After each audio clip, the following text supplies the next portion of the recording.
Assalamualaikum, salam sejahtera, salam GBN, salam Malaysia, salam kuasa ketiga.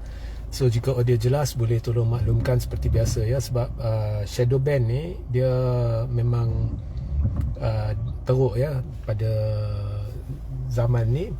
Dan sertai Telegram saya Regi Jesse Ritauddin. Now, saya nak ketengahkan satu pemerhatian saya. Saya ada dengar satu klip pendek ucapan Perdana Menteri pada perhimpunan PKR yang berlangsung kan. Dan ucapan dia kan. Dan saya cukup hampa dengan PMX ni sebab selepas ya macam-macam ura-ura, anda tahu kan, ura-ura ini berlaku, itu akan berlaku. Akhirnya bila tak berlaku, MPN semua bagi saya lah bacul lah. Jadi anda masih ingat saya mengambil pendekatan akan saya minta anda semua lupakan semua tu dan kita terima PMX sebagai PM sehingga PRU16 dan beri kritikan ataupun teguran secara konstruktif ataupun membina. Dan itu yang saya telah lakukan. Tapi buat macam mana pun, kita lihat PMX ni dia tidak indahkanlah keluhan orang Melayu Islam. Saya dengar ucapan dia, dia bercerita, memuji-muji, mempertahankan DAP. Gambaran lah dalam klip kecil tu, gambarannya ialah DAP ni tak ada pun dia menentang Islam, sebab dia kata DAP dia tak menentang bila dibuat benda ni, dibuat benda tu. Dan kemudian dia sebut juga, dia cari peluang juga, tuding cari kat Tok Haji lah ya. Dia kena sebut juga benda tu. Sebagi saya dalam konteks politik negara sekarang ni, dan kalau kita lihat rentetan peristiwa-peristiwa membabitkan kritikan-kritikan daripada belah-belah PMX ataupun kerajaan terhadap PAS, saya rasa itu adalah rujukan halus kepada PAS ya. Dia kena sebut juga, dan dia bayangkan mereka lah yang memainkan isu berdasarkan perkauman, dan kemudian dia beri amaran keras sekali lagi, dia tidak akan bertoleransi dalam isu kaum dan sebagainya. Inilah PM yang hari-hari ugut. Walhal sebenarnya yang paling menimbulkan isu perkauman dan keagamaan ini adalah DAP. Saya nyatakan dengan jelas di sini, yang paling menimbulkan isu perkauman dan keagamaan ialah DAP, yang paling teruk ya.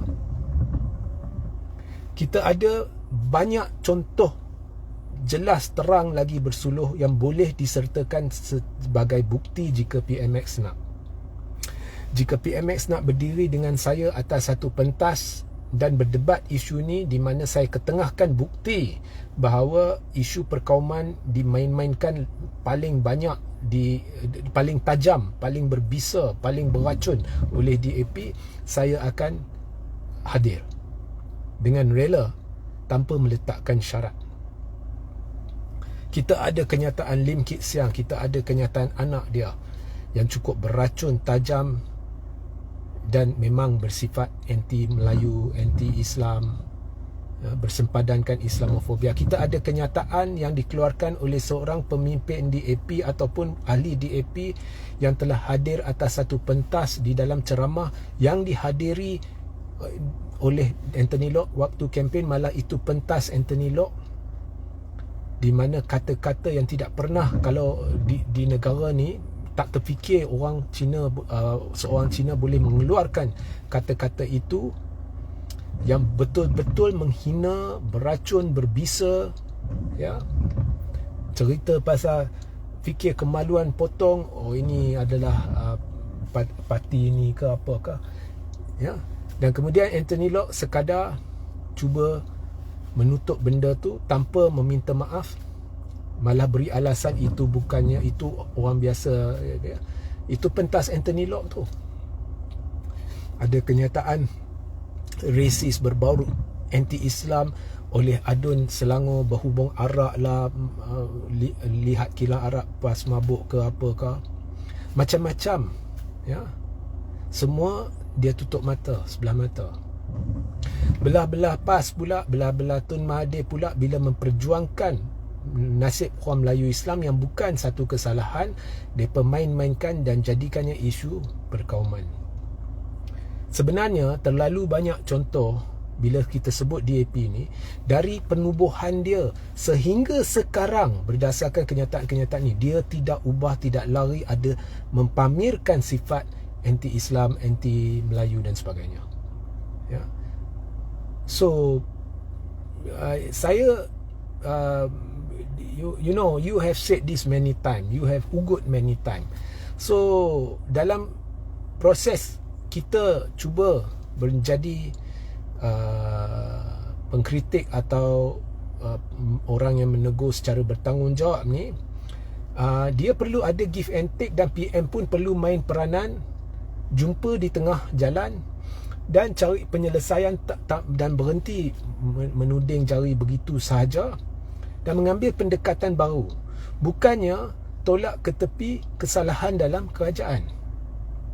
Saya beri lagi satu contoh. PMX dia beritahu dalam setahun ni dia berpuas hati tidak ada menteri dia terlibat dalam rasuah.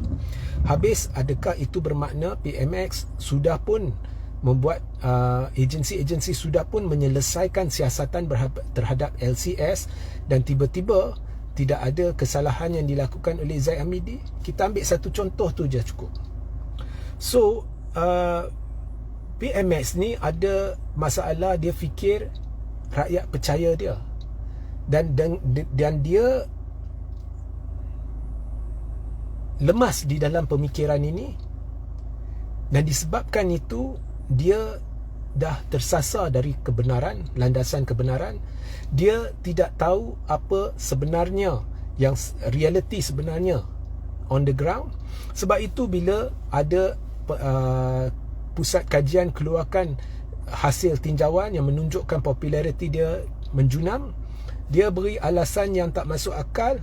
Oh, kita perlu dengar 32 juta, sedangkan itu adalah agensi yang melakukan tinjauan secara pakar.